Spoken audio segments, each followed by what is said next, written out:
कपड़े धोने वाली बहू। शादी के पहले से ही विभा को कपड़े धोने का बड़ा शौक था। कभी नल के नीचे तो कभी तालाब के पास। अरे मेरी नीली वाली लुंगी नहीं दिख रही है। विभा की अम्मा, कहाँ रखी है लुंगी? अरे वो तो विभा ने परसों ही धोकर रखी थी आपकी अलमारी में, देखो वहीं होगी। वो ना मैंने आज धो दी, मुझे लगा कि गंदी हो गई होगी।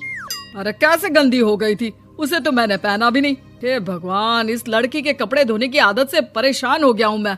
जितना तो घर में राशन नहीं आता, उससे कहीं ज्यादा डिटर्जेंट पाउडर का खर्चा है। इसकी शादी करवा दो, शादी जाए अपने घर में ही करे काम, फिर चाहे घर के कपड़े धोने हो या पूरे गांव के। हाँ ठीक बोल रही हो, देखता हूँ मैं कोई लड़का। वो दिन भी आ जाता है जब विभा को देखने लड़के वाले आ जाते हैं। लड़की मुझे अच्छी लगी। होने वाली सास कहती है, बेटी अगर कुछ पूछना है तो पूछ लो। वैसे तो हमारी लड़की बहुत ही शर्मीली है, जो बोल दो वो मान लेती है, इसे क्या पूछना होगा। अरे कैसी बात कर रही हो माँ, मुझे इन लोगों के घर रहना है, सवाल तो कई है। हाँ हाँ बेटा, पूछ लो ना, क्या पूछना है। आप लोगों के घर कपड़े कौन धोता है? सास का मुंह बन जाता है।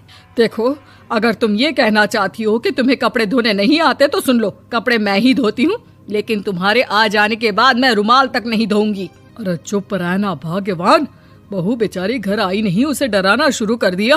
वो क्या है ना बिटिया, अभी तक तो ये कल्लू की माँ ही धोती थी, लेकिन अब तुम्हारे पापा तो दहेज में वॉशिंग मशीन देंगे ही। तभी विभा की माँ बोल पड़ती है, सवाल भी पूछा तो क्या। वैसे भाई साहब, मशीन की तो फिर भी कपड़े धोने की कैपेसिटी होती है। मतलब जो बिटिया दे रहे हैं ना विभा, इसे कपड़े धोने का बहुत शौक है। ये आप लोगों के क्या, आस पड़ोस गांव मोहल्ले सबके कपड़े धो दे और उफ तक ना करे। बाहर देखा नहीं आपने कितने कपड़े सूख रहे हैं? सब हमारी बिटिया ने ही तो धोए हैं। बस भी करो ना माँ, शर्म आ रही इतनी तारीफ सुनकर। और तो और एक दाग निकाल कर दिखाओ तो मान जाऊं। हाँ अच्छा, माफ करना बेटा, मैंने गलत समझा। हमें तो रिश्ता बहुत पसंद है। और ऐसे जुड़ जाता है रिश्ता कपड़े धोने का शौक रखने वाली विभा का। उसकी शादी हो जाती है कोयला फैक्ट्री में काम करने वाले कल्लू के साथ। शादी के बाद अचानक विभा चिल्लाती हुई सास के पास आती है। सासू माँ, अरे सासू माँ कहाँ है आप? ये तो धोखा है, धोखा दिया आप लोगों ने मुझे। इसे ससुर के चक्कर के बारे में पता चल गया। अरे तो उसमें तुझे क्यों धोखा मिला है? अरे नल में पानी नहीं आता, कपड़े कैसे कब धुलेंगे? अच्छा, तू पानी नहीं आ रहा उसकी बात कर रही है। तो आपने क्या सोचा? कुछ नहीं। अच्छा, तेरी माँ ने कहा था कि कपड़े धोने का शौक है तुझे, याद आया मुझे। शौक बोलकर कपड़े धोने वाले मेरे जुनून को कम ना आके सासू माँ, कपड़ा धोना मेरा गुरूर है। तभी पति भी वहाँ आ जाता है। अभी मैंने इसे सनी देओल की फिल्म दिखाई है, उसी के डायलॉग मार रही है माँ। अच्छा सुन, साफ बता रही हूँ, पानी सुबह 4 से 6 और शाम को 10 से 12 आता है, समझी? विभा टाइमिंग सुनकर हैरान हो जाती है। ये क्या भूतों का मोहल्ला है? सुबह 4 बजे उठकर कौन कपड़े धोता है? 4 बजे टंकी में पानी जाता है, फिर सारा दिन धोना ना, किसने मना किया? अरे कैसी बात कर रही हैं? 200 लीटर की टंकी में कितने कपड़े धो लूंगी मैं? सुबह ही उठ जाऊंगी मैं। अब क्या था, विभा सुबह 4 से लेकर रात के 12 बजे तक कपड़े ही धोती रहती। एक रोज सास पड़ोस से निकलकर कहीं जा रही होती है कि साथ वाली कहती है, हाँ कल्लू की माँ, जरा ये बताओ कि 2 साड़ी है, 2 ब्लाउज और एक पेटीकोट और एक नाड़े वाला लंबा कच्छा। हाँ तो? अरे तो क्या, कितना लोगी धुलाई ये बताओ। धोबन दिख रहे हैं हम क्या? हमारे पति सरकारी नौकरी से अभी रिटायर हुए हैं और बेटा सुपरवाइजर है कोयला फैक्ट्री में। धोबन समझ रखा है हमें। हाय रे कल्लू की अम्मा, माफ कर दो, वो तो मोहल्ले में यही सब बता रहे थे कि तुमने बहू को कपड़ा धुलवाने के काम में लगा दिया है। सास को पड़ोसन की बात सुनकर गुस्सा आ जाता है। वो घर पहुंचती है जहां घर के बाहर ही इतने सारे कपड़े सूख रहे होते हैं जितने कि किसी धोबन के घर पर। अरे ओ कल्लू की दुल्हन, बाहर निकल।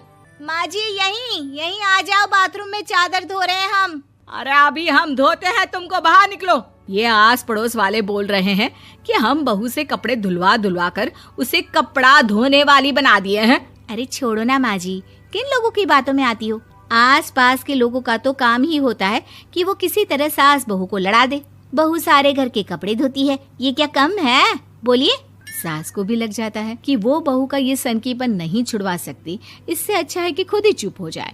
एक रोज सास और बहू मंदिर जाते हैं, जहाँ सास की साड़ी वहाँ खड़ी भीख मांगने वाली से मिलती है। माँ जी क्या बात है, आपकी साड़ी उस भिखारन से कितनी मिल रही है ना? हाँ हाँ, देखो तो दोनों की साड़ी मिल रही है। क्या बात है कल्लू की अम्मा, तुम खुद को तो अफसर की बीवी बताती हो और ऐसी सिंपल सी प्लेन साड़ी पहनकर घूमती हो। सिंपल और प्लेन नहीं है ये साड़ी। तो क्या सोने के धागे से फूल बने हैं? कुछ भी सासू माँ, कुछ भी। हाँ, बने थे इस साड़ी में सोने के धागे से फूल। मेरे पति लेकर आए थे मद्रास से स्पेशली मेरे लिए 10,000 की। ताहे भाई साहब इस भिखारन के लिए भी सेम टू सेम साड़ी लेकर आए होंगे 10,000 की। सास उस वक्त तो कुछ नहीं कहती, लेकिन बहू के साथ घर आती है और अलमारी से एल्बम निकाल कर लाती है। ये साड़ी देख रही है, ये वही साड़ी है जिसे मैंने अभी पहना था। इस साड़ी में ये जो चमकदार फूल दिख रहे हैं ना, ये सोने के धागों से काढ़े गए हैं। लेकिन तू लोकल वॉशिंग मशीन ब्रश से घिस घिस कर सारे फूलों को निकाल कर साड़ी प्लेन कर दी। मुझे माफ कर दीजिए सासू माँ। और तो और, जब मैंने तुझे तेरी गलती के लिए कुछ नहीं कहा, लेकिन तूने तो सबके सामने मेरा मजाक ही बना दिया। क्यों? बहू को समझ में आ जाता है कि अब से उसका कपड़े धोना बंद।